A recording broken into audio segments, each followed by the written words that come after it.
Welcome to wizard.com. I am maths teacher Neeta and this is our question. A shuttlecock used for playing badminton has the shape of a combination of what? And these are the options. So first of all, for proper visualization, let's draw the rough sketch of a shuttlecock. So let's say this is our shuttlecock. So we can see that this shuttlecock is a combination of two figures.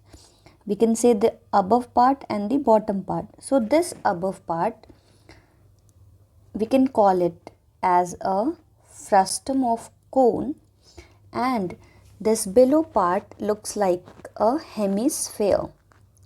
So we can say that shuttlecock is a combination of these two, frustum of cone and hemisphere. Now let's check the option. So we can see correct answer is option D.